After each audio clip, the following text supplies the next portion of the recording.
Hoje nós vamos ter mais uma aula de geografia do roteiro 8, certo? Então, se organizem, peguem o caderno de geografia, coloquem a data que você está assistindo essa videoaula. É para registrar o que você está aprendendo. Conforme a professora for falando, você vai registrando, dá uma parada, dá pause, se você quer copiar alguma coisa interessante que a professora colocou nos slides. Responder as atividades que a professora vai estar pedindo durante a videoaula. Escrever suas dúvidas no caderno e depois essas dúvidas você pergunta para a professora ou no particular ou pelo Classroom, tá? Então, boa aula! Oi, tudo bem com vocês? A professora vai gravar uma videoaula sobre a diversidade cultural no Brasil, a formação da população e a cultura brasileira. É referente às aulas do Centro de Mídia do dia 9 e dia 10, tá bom? Vamos lá então. Então, só para lembrar, migração é o deslocamento populacional dentro de uma mesma região. E nós temos, então, a imigração e a emigração, que você tem que relacionar de acordo com o ponto de referência, tá? Vamos pensar o seguinte, o português, quando ele saiu de Portugal para vir para o Brasil, quando ele chegou aqui, ele era um imigrante. Quando ele saiu de Portugal, ele é um emigrante. Então, imigrante é quem chega, emigrante é quem sai, ok? Então, isso que é imigração. Quais são os motivos que podem levar à imigração? Podem ser motivos sociais, culturais, religiosos, ambientais e assim por diante. A pessoa pode sair só porque ela quer uma qualidade de vida melhor, ou pode ter tido um desastre natural, um vulcão, um tsunami, e elas tiveram que migrar para outro lugar, certo? Que bom. E no Brasil? Quem que formou a cultura e o povo brasileiro? Foram os indígenas que já estavam aqui, os africanos que vieram trabalhar e o europeu, que nós vamos classificar aqui como índios, negros e brancos, ok? Essa mistura de etnia, porque raça, muitas vezes a gente fala assim, essa mistura de raça, mas raça só existe uma, a raça humana. Então, todos os outros são etnias. Então, essa mistura de etnias deu origem ao povo brasileiro. E esse povo é marcado por sua cultura. A cultura determina o povo. Nós temos povos, né, igual vocês viram no Centro de Mídia, que não tem um território próprio, certo? Então, por não ter território próprio, não quer dizer que não seja um povo. Tá? Então, o Brasil tem território, o povo brasileiro tem território, o povo brasileiro tem uma cultura miscigenada, mas muitas vezes é uma cultura que foi adaptada à nossa realidade e ela é nossa. Nós abraçamos a cultura de outros e nós adaptamos essa cultura à nossa realidade. Então, a cultura do povo brasileiro é especificamente do povo brasileiro. Então, aí nós temos algumas referências, né? Ouro Preto, em Minas Gerais, nós temos Porto Seguro. Então, nós temos várias referências que mostram a vinda de várias etnias aqui para o Brasil, que miscigenou, que é a mistura, tanto tanto a etnia brasileira, vamos dizer assim, como também a cultura brasileira. Ela tem muito, mas muito itens que foram trazidos e assimilados por nós. Vamos falar então dos europeus. Os europeus poderiam ser os portugueses, italianos, espanhóis. Vários deles vieram para o Brasil. Só que a professora vai pegar um exemplo só para conversar com vocês, tá bom? Eu vou pegar os portugueses. Outra etnia que veio para o Brasil, que são os italianos, foram muito importantes também para o Brasil. Os japoneses que vieram da Ásia também foram muito importantes. Os sírios, os libaneses também da Ásia. Mas a professora vai pegar um exemplo só que são os portugueses. E da onde que vieram esses imigrantes para o Brasil? Eles vieram da Europa, né? Então, imigraram para o Brasil. E eles ficaram aonde no Brasil? Então, vamos analisar esse mapa. Qual o título dele? Imigração do Brasil, século XIX e XX, tá? Então, é algo mais recente. Quais foram os principais? Nós temos japoneses, alemães, portugueses, espanhóis, italianos, eslavos e sírio-libaneses. Aqui nós não estamos falando dos africanos, certo? Nós estamos falando só de europeus. Etnias brancas, tá? Então aqui, ó, japoneses, esse aqui é o verde. Onde que eles se localizaram mais? Na região sudeste, ó, certo? Alemães, mais na região sul, certo? Os sírio-libaneses, praticamente no Brasil inteiro. Então, nós podemos ver que todo o território brasileiro tem uma representatividade do povo que nós classificamos como europeus. Então, aqui nós vamos ver um gráfico, vamos analisar o gráfico. Com exceção dos africanos, nós temos os italianos que vieram para o Brasil em grande quantidade, depois os portugueses, os espanhóis, certo? Então, todos esses que vieram da Europa, né? Os japoneses e os russos da Ásia, certo? Eles vieram miscigenar aqui no Brasil e formar a população brasileira. E todos trouxeram um aumento na cultura brasileira, um incremento na cultura brasileira. Então, aqui como exemplo, a professora colocou duas imagens dos portugueses. Uma na época do descobrimento do Brasil, né, que eles foram a nossa metrópole, que descobriram, entre aspas, o Brasil, e outra mais recente, no começo do século XX. Então, nós tivemos a migração em várias fases, né, e por diversos motivos. Esse motivo aqui, qual seria? Isso, as grandes navegações, conquista de terras. E qual o motivo daqui? Isso, uma crise que houve na Europa e eles migraram, então foi um motivo econômico. Muito bem. E o que eles trouxeram? A professora vai relatar algumas coisas, são muitas, né? Vestimenta, língua, alimentação, mas aqui, ó, principal, a língua portuguesa, certo? A religião católica, algumas tradições, o calendário religioso, o carnaval, festa junina, farra do boi. Então, são alguns exemplos deixados pelos portugueses aqui para o Brasil. Agora nós vamos falar sobre os africanos. Qual que é a diferença entre a imigração europeia e a imigração africana? A imigração africana foi forçada. Eles vieram para o Brasil como escravos. Eles não vieram porque eles quiseram melhorar a qualidade de vida ou conhecer novas terras. Eles vieram para trabalhar forçadamente, primeiro nos engenhos, depois na produção de café. Então, essa imigração, essa diáspora, ela praticamente foi forçada. Então, aqui nós temos dois exemplos, né? Nós temos o primeiro, os negros sendo trazidos forçadamente, né, aqui para o Brasil e para vários outros países da América, nos navios negreiros, onde eles sofreram muito. Eles eram colocados todos juntos dentro dessa parte de baixo do navio, e ali eles permaneceram durante toda a viagem, que eram de 2 a 3 meses. Ali eles faziam suas necessidades, ali eles comiam, ali eles conviviam. Alguns morriam no caminho e o corpo ficava ali. Então era um grau de higiene péssimo. Então eles vieram forçadamente e de uma maneira muito cruel. Aqui nós temos uma representação negra, que é a capoeira, que é uma dança, uma luta. A origem, né, as hipóteses é que veio através dos negros africanos, mas nós temos várias outras hipóteses. Mas comumente nós colocamos a capoeira como uma representação da cultura africana. Vamos ler? Então vamos lá. Africanos no território brasileiro. Exploração da mão de obra africana escravizada.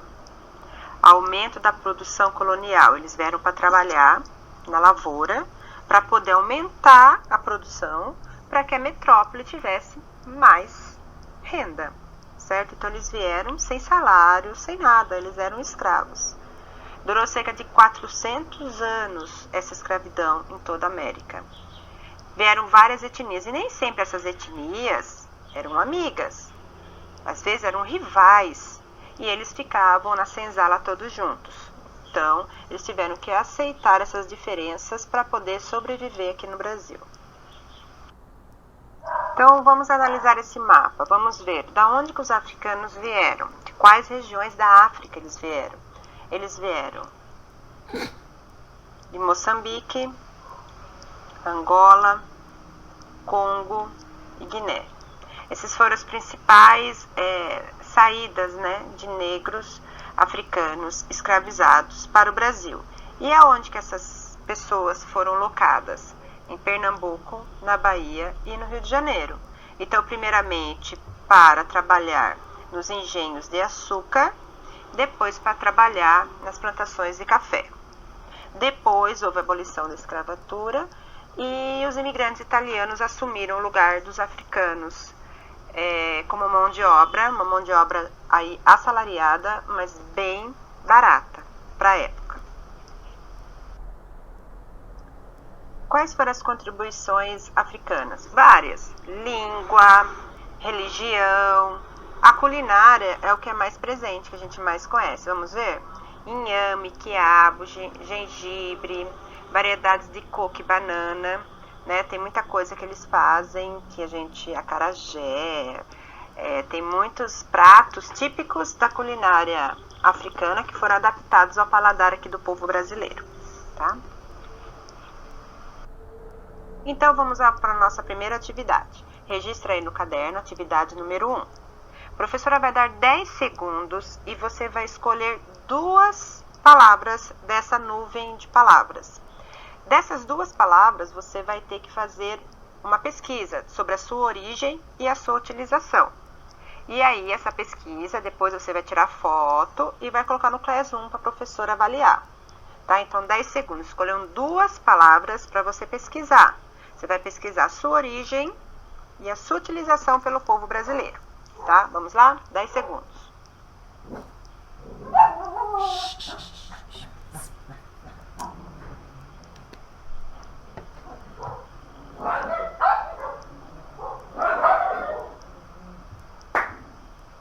Beleza? Muito bem. Vamos para a próxima. Vimos os europeus, vimos os africanos e os indígenas, né? Os indígenas estavam aqui, né? E eles tiveram uma evolução. Tá? Vamos ver como que eram os primeiros habitantes aqui no Brasil. Os primeiros habitantes, eles são registrados de 20 mil a 300 mil anos atrás. Então, a gente vê essa comprovação através das pinturas rupestres, tá? E o fóssil de um crânio humano muito antigo. Então, já haviam moradores. Os índios, eles foram se evoluindo para essa região que nós chamamos de Brasil. E como nós sabemos que haviam habitantes aqui no Brasil, né, desde a época pré-histórica, né, por conta dos vestígios que foram deixados, principalmente nos sítios arqueológicos, onde nós encontramos fósseis e utensílios utilizados por esses antigos habitantes que deram origem aos índios, e também pelos sambaquis. Sambaquis são montanhas de moluscos, ossos humanos nas praias. Então, não são naturais aquelas montanhas, foram feitas, e pela quantidade de objetos que existe ali, enterrado ali, a gente tem uma noção que foram há muitos anos atrás, mais de 20, 30 mil anos atrás.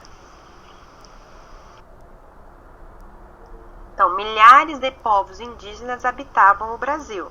Então, eles estavam no território brasileiro inteirinho, era deles. Mas, devido à época, né, das grandes navegações, a soberania europeia, qualquer local do mundo que fosse encontrado por uma civilização europeia poderia ser denominado como uma colônia. Isso aconteceu no continente africano, isso aconteceu na Ásia, na Oceania e também aqui na América.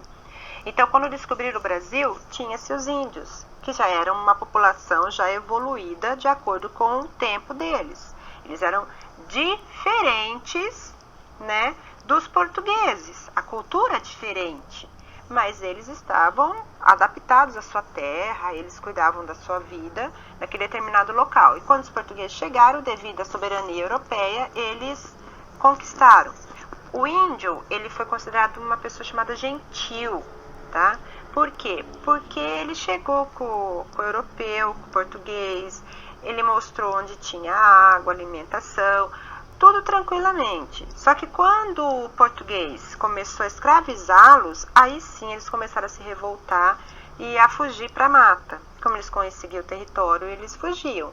Muitas vezes eles eram até assassinados. Por que assassinados? Porque a Igreja Católica, que tomava conta de tudo naquela época, ela determinava que esses índios, por ter uma cultura bem diferente daquela que o europeu estava acostumado, eles eram selvagens, eles não tinham alma. Então eles poderiam ser mortos sem nenhum pecado para a pessoa que matou.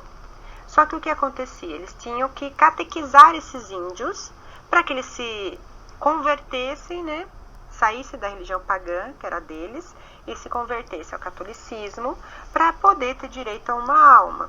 E quem fez isso foram os jesuítas. Nós vamos ter uma aula mais para frente sobre isso, mas é que bom que vocês guardem que os portugueses chegaram aqui, eles foram recebidos pelos indígenas, só que eles queriam as riquezas do país e escravizar esses índios para que eles pudessem mostrar tudo isso. E aí sim os índios se revoltaram e fugiram.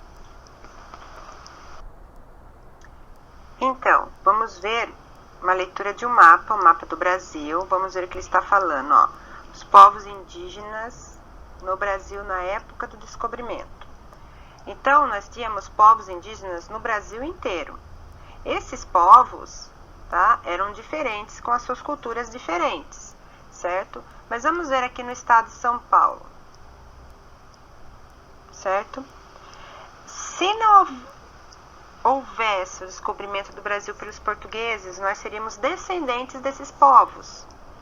Então, quais seriam os povos que nós poderíamos ser descendentes? Vamos procurar. Isso, Tupi-Guarani ou G. Provavelmente, pela localização aqui de Leme, nós seríamos G. Tá ok? Os colonizadores europeus. Conflito com os colonizadores, disputa de terra, doença, escravidão dizimaram milhares de indígenas. E até hoje eles sofrem com tudo isso.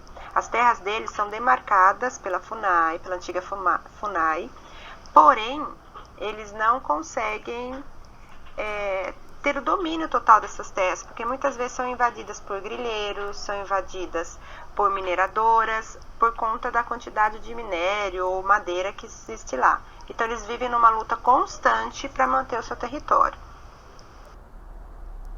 Nós temos algumas etnias que ainda sobrevivem até hoje, que são essas daqui, tá? O Guarani, vocês verem, né? O G, que a gente seria descendente, já não existe mais, foi extinta, certo? Mas nós temos aí os Pataxós, temos outras que ainda permanecem com a sua cultura e tentam preservar essa cultura, porque a grande maioria da cultura indígena ela é oral, certo? Então ela transmite de geração para geração. Então agora vamos analisar esse mapa que fala sobre a distribuição da população indígena no Brasil. Esse mapa é do IBGE Educa, ele é mais recente, tá? E os dados são de 2010, tá bom? Então vamos lá. Qual estado brasileiro concentra a maior quantidade de indígenas no Brasil? Qual estado ou estados brasileiros tem a maior quantidade de indígenas em seu território? Vamos ver aí? Responde para a professora. Muito bem. O Amazonas, com mais de 80 mil indígenas. No caso, 168.680 indígenas. Qual estado ou estados tem a menor concentração de população indígena no seu território? Muito bem, a menor seria amarela. Quem falou Piauí, Goiás, Espírito Santo, Sergipe e assim por diante está correto. Muito bem. O estado de São Paulo, nós temos entre 20 a 40 mil habitantes legalmente declarados indígenas. Vamos ver algumas influências? Ó, muita gente adora, né? O açaí, a mandioca, a macaxeira, que muita gente fala de maneiras diferentes de acordo com a região. Então, na culinária, inúmeros pescados, frutos da terra. Então, tem muitos itens que o indígena deixou para nós. Segunda atividade. Então, aqui vocês vão ver que também é uma nuvem de palavras, mas com palavras de origem agora indígena, certo? Então, você vai escolher duas palavras para procurar a sua origem e a sua utilização, também vai tirar foto e vai colocar lá no Classroom para a professora. Então vai, 10 segundos.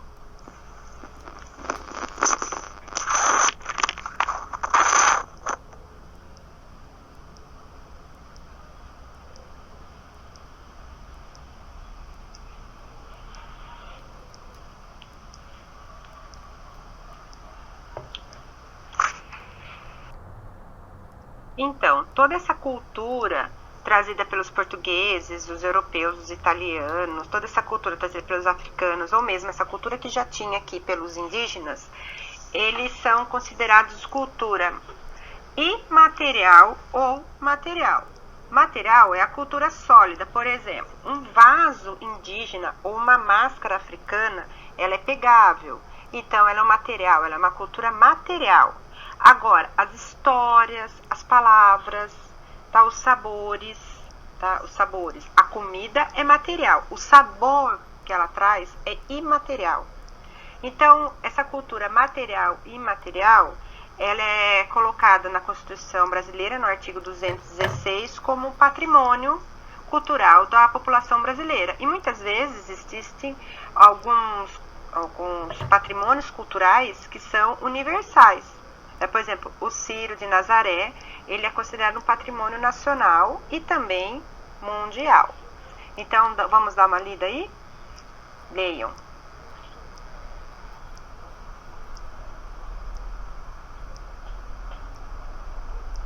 Entenderam?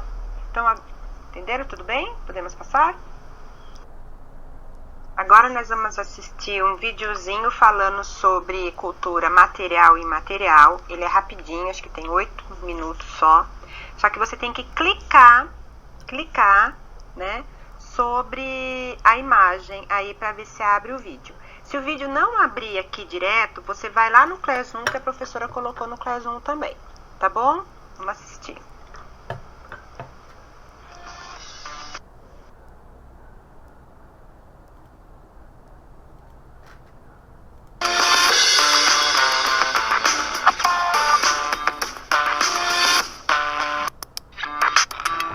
Fala pessoal, tudo bem? Meu nome é João Gabriel, professor de Sociologia, e falaremos hoje de cultura material e imaterial. Antes de começar minha aula, não se esqueça, se inscreva no nosso canal e deixe o sininho ativado para receber as nossas notificações.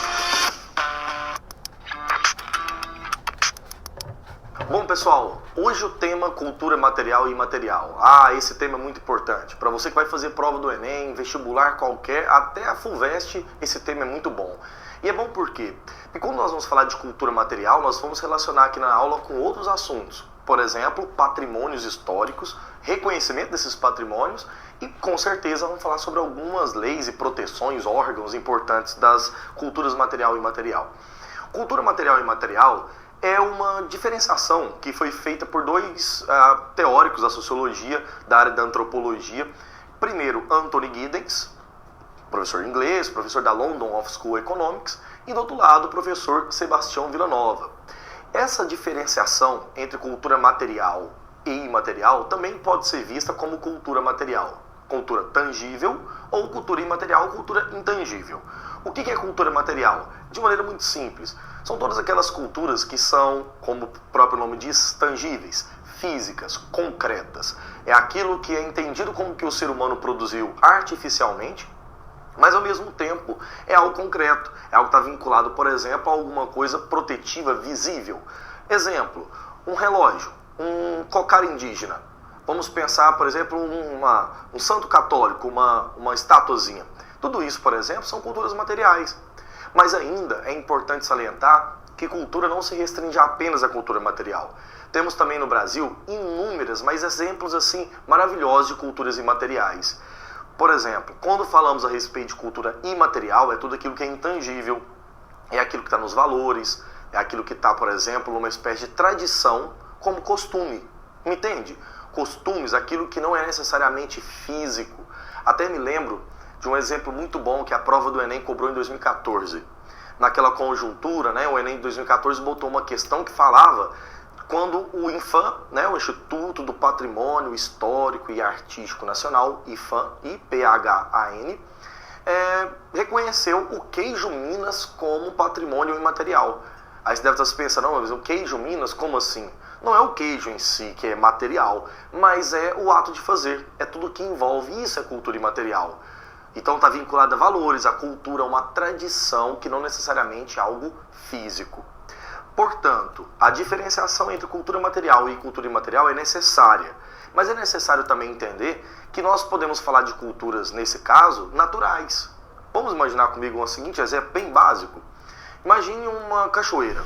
Imagina então, por exemplo, sei lá, alguma beleza natural que tem que e é protegida, né, pelo Estado, pelas organizações, por instituições que o protegem. Faz parte da cultura? Faz. Mas ao mesmo tempo não é uma cultura artificial, não é porque ela não foi criada pelo homem. É um patrimônio protegido pela humanidade, porém, é um patrimônio natural.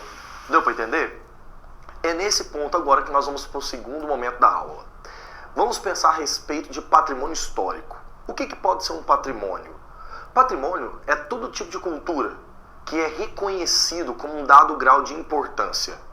É aquilo que é reconhecido como uma identidade, é aquilo que forma um grupo social.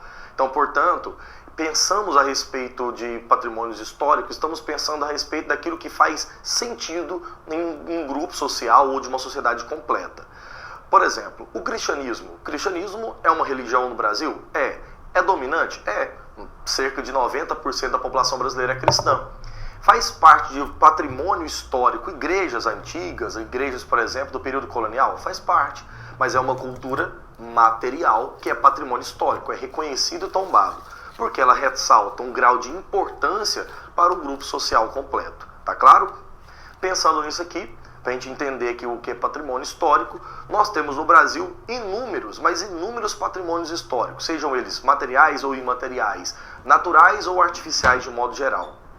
Nessa terceira parte, eu quero ressaltar para vocês alguns exemplos que a gente pode dar dessas culturas, desses patrimônios que são protegidos.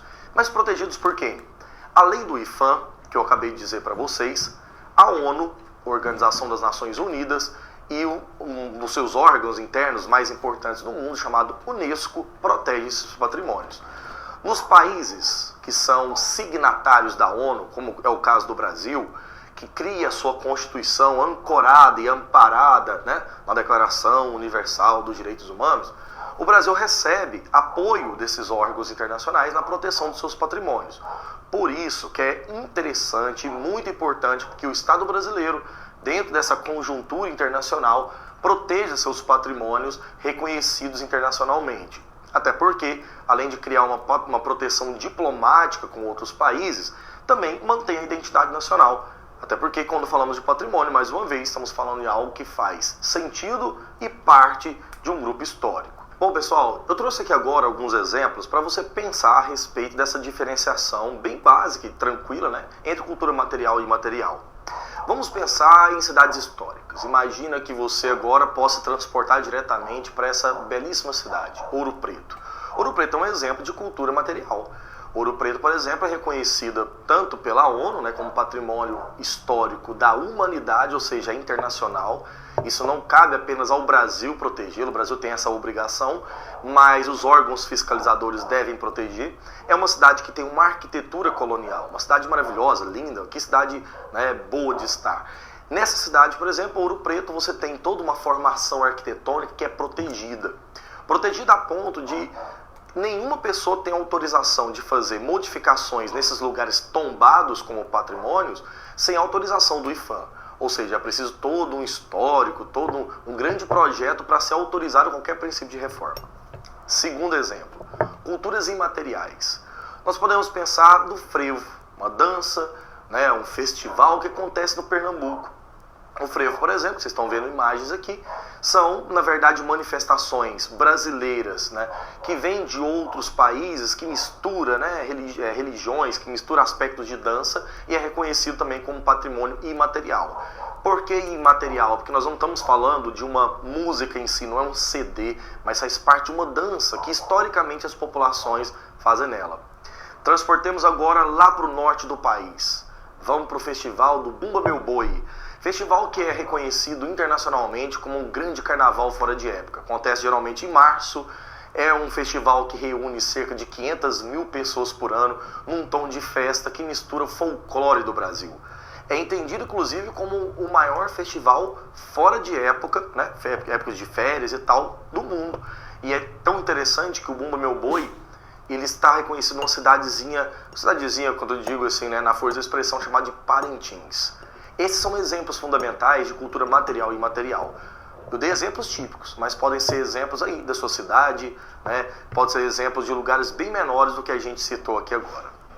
É isso aí, foi a nossa aula sobre cultura material e imaterial. Se você gostou, deixa um like pra mim.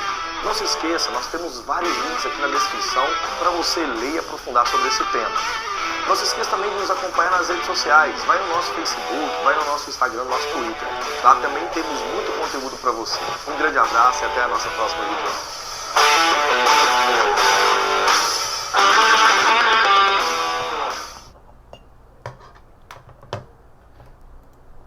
Pronto, chegamos no final da nossa aula. Espero que vocês tenham entendido que a cultura brasileira é uma miscigenação de várias outras culturas, europeia, indígena e africana, que todas elas trouxeram uma contribuição para a nossa cultura material e a nossa cultura imaterial. Que vocês tenham entendido que a cultura material é aquela que a gente pode pegar, é palpável, é concreta, e a cultura imaterial é aquela passada de gerações e gerações e que faz parte totalmente da nossa cultura como povo brasileiro. Então, o que você vai ter que fazer nessa terceira atividade? Postar no Classroom. Lá no Classroom, o que você vai ter que postar? Pesquisar um patrimônio imaterial do Brasil, sua origem e sua importância. Então, essa é uma pesquisa. Tá? Você vai escolher um patrimônio imaterial do Brasil, pesquisar e colocar lá. Depois, sabe aquelas duas atividades sobre a nuvem de palavras? Uma com palavras indígenas e outra com palavras africanas? Então, a pesquisa dessas duas palavras de cada nuvem, você também vai postar. Pode escrever tudo numa folha só, tirar foto para complementar, para quem quiser conhecer. Eu entrei nesse Museu da Imigração, tem um link no Classroom, dá uma fuçada lá, certo? Se você colocar o seu sobrenome em um determinado local lá, de pesquisa no acervo, você fica sabendo todas as pessoas com o seu sobrenome que vieram na época da imigração. Talvez você encontre aí um bisavô, um tataravô que veio e você tem direito a pleitear a cidadania italiana ou portuguesa. Mas isso aí é complicado, mas não é impossível. E também assistam o videozinho sobre a música Tutu Tupi, tá? Que é do Cocoricó. É uma musiquinha bem gostosinha que fala sobre palavras de origem indígena. Então fica com vocês mais essas duas opções de conhecimento, tá bom? Fiquem com Deus, se cuidem. Qualquer dúvida, a professora tá lá no Classroom e no WhatsApp no particular, tá? Beijo, fiquem com Deus.